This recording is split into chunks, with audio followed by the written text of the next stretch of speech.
ইদানিং ভিডিও নিতে বা করতে কোনোটা আমার ভালো লাগে না, কিন্তু তারপরও করতে হয়, কারণ প্রতিদিনকার কাজেরটা যেটা নিয়ে ফেলছে সেটা তো নিয়ম করে চলতেই হবে। সকালবেলা উঠে চলে গেছিলাম একটু বাজারে, সকালও না বেড়া হয়ে গেছিল একটু।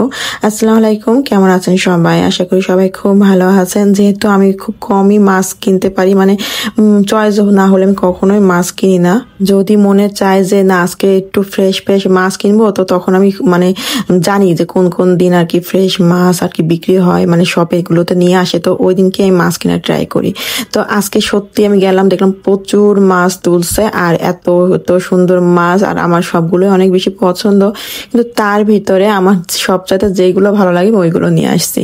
তা অল্প অল্প করে সবে নিয়ে আসছি, যেহেতু ইদানিং ফ্রিজের মাছ আমার একদমই ভালো লাগে না। কম কম করে কিনলে যেটা হয় তাতে খাওয়া শেষ হয়ে যায়, আবার ফ্রেশ দেখে কিনা যায়, কিন্তু একবারে কিনলে আমার একদমই ভালো লাগে না খেতে।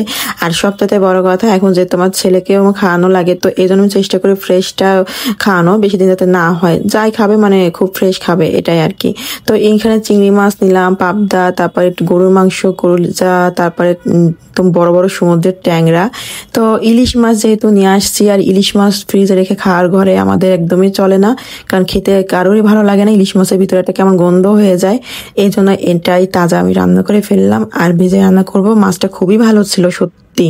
তো এটা একদম ঝাল ঝাল মানে মাখা মাখা করব আর কি, দো পেঁয়াজের মতো, এজন্য হালকা করে ভেজে নিলাম। আর ইদানিং আমি যে মাছই ভাজতে যাই না কেন, কেন জানি লেগে যায়, সব কিছুতেই লেগে যায়। তো ভাবলাম যে এতে দেখি করে লাগে কিনা, তো দেখলাম যে না, লাগলো না। আর ইলিশ মাছে তো জানেন, একটু যদি কোনো দিক থেকে খুদ হয়ে যায় তো মনটা কিন্তু অনেক খারাপ হয়ে যায়, ঠিক না?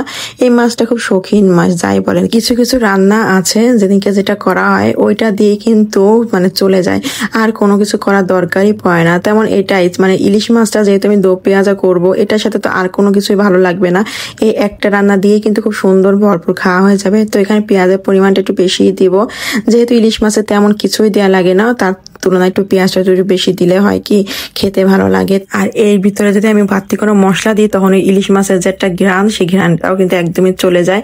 তো এদিকে আমি একটু দৌড়ে যেয়ে একটু বের হই, অমনি সময় পেঁয়াজটা লেগে যায়, মানে পেঁয়াজটা যতক্ষণ আমি দাঁড়ায় থেকে করবেন ততক্ষণ ওটা পড়বে না, একটু সরলেই ব্যাস কালার চেঞ্জ হয়ে যায়। এখানে আমি একদমই কাঁচামরিচ বাটা দিচ্ছি, আর আমি কাঁচামরিচ বাটা দেওয়ার কারণে মরিচের কালারটা খুবই সুন্দর আসে।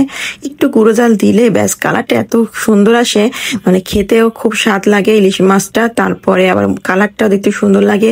তারপরে যেটা হয়, বুক চলা উজলি একদমই থাকে না, যেহেতু গুঁড়ো মরিচটা আমি একদমই কম দিব। দেখেন সুন্দরভাবে কষাই গেল। তারপরে আমি এখন দিয়ে দেবো মাছগুলো আস্তে আস্তে করে, আর এটার ভিতর দিয়ে দেবো পানি, ব্যাস এই জালি হয়ে যাবে। ইলিশ মাছ হতে তো সময় লাগে না, খুব শর্টকাট রান্না। কিন্তু পাশের চুলায় একটু চা বসা দিলাম, কারণ রান্না করতে করতে একটু চা খেতে আমার খুব ভালো লাগে। আর আমার একটা অভ্যাস, চা বানাই আমি ওটা রেখেই দিই, মানে একটু একটু করে খাই, আমি ওই জায়গায় বসে খেয়ে উঠতে পারি না।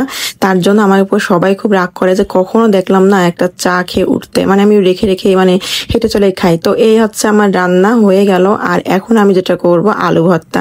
যেহেতু একটা তরকারি হলো আর একটা তরকারি দিয়ে আমার মন বসে না, তো এই জন্যই ভাবলাম যে একটু আলু ভর্তা করি। আর এর সাথে আলু ভর্তা হলে ব্যাস আর কি লাগে বলেন তো, মানে আলু ভর্তা আর হচ্ছে ইলিশ মাছের দো পেঁয়াজা, মানে দুটো তো এত মজা, গরম ভাতের সাথে খুব মজা লাগবে খেতে, ঠিক না? আর আলু ভর্তা এভাবে করলে কিন্তু খেতে ভীষণ ভালো লাগে, মানে ধনেপাতা, কাঁচা পেঁয়াজ থাকবে, শুধু শুকনো মরিচটা ভাজা থাকবে, সরিষার তেল থাকবে, দিয়ে এত সুন্দর লাগে ভর্তাটা খেতে, মানে অন্যরকম একটা টেস্ট আসে। তো আমাদের আজকে খাওয়া এটাই ছিল, গরম গরম ভর্তা, ভাত আর ইলিশ মাছের দো পেঁয়াজা ভুনা, খুবই টেস্টি ছিল। তো আজকে ভিডিওটা কিন্তু এই পর্যন্ত থাকলো, কেমন লাগলো সব অবশ্যই বলে, সব ভালো থেকো, আল্লাহ হাফেজ।